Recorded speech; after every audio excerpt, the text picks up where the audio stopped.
श्री शिवाय नमस्तुभ्यम, हर हर महादेव। आप सभी का हमारे चैनल पर बहुत बहुत स्वागत है। तो दोस्तों, जैसा कि आप सभी जानते हैं कि अभी श्राद्ध चल रहे हैं और सभी अपने पितरों के लिए पूजा पाठ, पिंडदान आदि क्रिया करवाते हैं। परंतु दोस्तों, अगर आप ये सब नहीं करवा पा रहे हैं तो आज हम आपके लिए कुछ ऐसे उपाय लेकर आए हैं जिससे करने से पितृदोष तो समाप्त हो जाएगा और आपके पितरों को भी शांति मिलेगी। तो अगर अभी तक आपने इस चैनल को सब्सक्राइब नहीं किया है तो सब्सक्राइब कर लीजिए और इस वीडियो को लाइक करके शेयर कर दीजिए।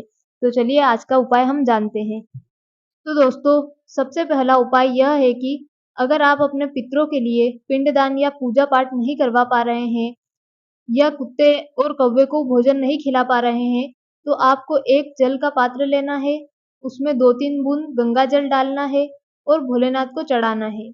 जल का पात्र मतलब 1 लोटा जल, एक कलश में जल भरकर उसमें 2 बूंद गंगा जल मिला देना है और आपको मंदिर जाकर के भोलेनाथ की शिवलिंग पर उस जल को समर्पित कर देना है। यह उपाय आपको 16 दिन तक करना है। जब तक श्राद्ध चल रहे हैं तब तक यह उपाय करना है। इस उपाय को करने से आपका पितृदोष समाप्त हो जाएगा। तो दोस्तों, अब हम दूसरा उपाय जानेंगे। किसी किसी के घर में बहुत ज्यादा पितृदोष फैला हुआ रहता है। घर में सुख शांति नहीं होती, धन नहीं टिकता है और कलेश बना रहता है। घर में इसके लिए आपको एक रुद्राक्ष लेना है।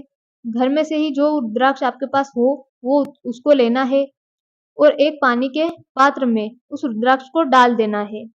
वो पानी का पात्र आप कलश ले सकते हैं, उसमें उस रुद्राक्ष को डाल देना है और उसी कलश में रुद्राक्ष के साथ एक चावल का दाना भी डाल देना है और उस कलश को रसोई घर में जहाँ पानी का मटका रखा रहता है या जिस भी पात्र में से आप पानी पीते हैं, चाहे आरओ हो जाए चाहे मटका हो, जहाँ से भी आप पानी पीते हैं वहां पर उसे रख देना है और ऊपर से ढक देना है। एक प्लेट उसके ऊपर रख देनी है।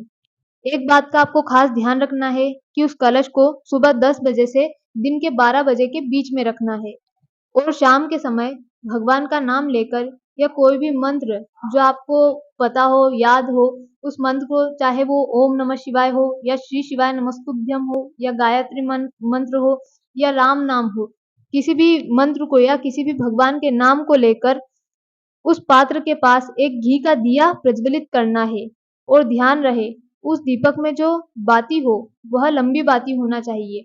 उस दीपक में गोल बाती नहीं लगानी है, दीपक में लंबी बाती रखना है और उस बाती का मुख दक्षिण की ओर रखना है और उस दीपक को प्रज्वलित करके भगवान से प्रार्थना करनी है।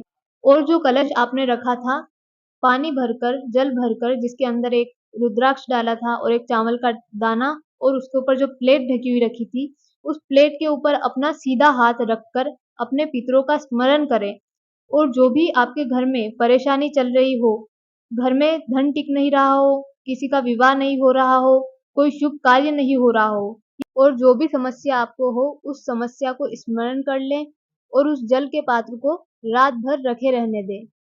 सुबह उठकर स्नान करने के बाद फिर से एक घी का दिया लगाएं, लंबी बत्ती वाला। ये याद रखना आपको कि गोल बत्ती नहीं लगानी है, केवल लंबी बत्ती ही लगानी है और उस लंबी बत्ती का मुख दक्षिण की ओर ही रखना है और फिर सुबह 10 बजे से लेकर दिन के 12 बजे के बीच में उस जल के कलश को भोलेनाथ के मंदिर ले जाकर शिवलिंग पर चढ़ा देना है। याद रहे ये काम करना है सुबह के 10 बजे से लेकर दिन के 12 बजे के बीच में। उस जल को ले जाना है और भोलेनाथ जी के मंदिर चढ़ा देना है और उस कलश में जो रुद्राक्ष है उसे वापस घर लेकर आ जाना है।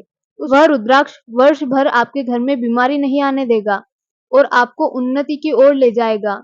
तो दोस्तों, आज के ये उपाय अगर आपको पसंद आए तो वीडियो को लाइक कर देना, हमारे चैनल को सब्सक्राइब कर देना और इस वीडियो को ज़्यादा से ज़्यादा शेयर कर देना ताकि दूसरे लोगों तक भी यह उपाय पहुंच सके।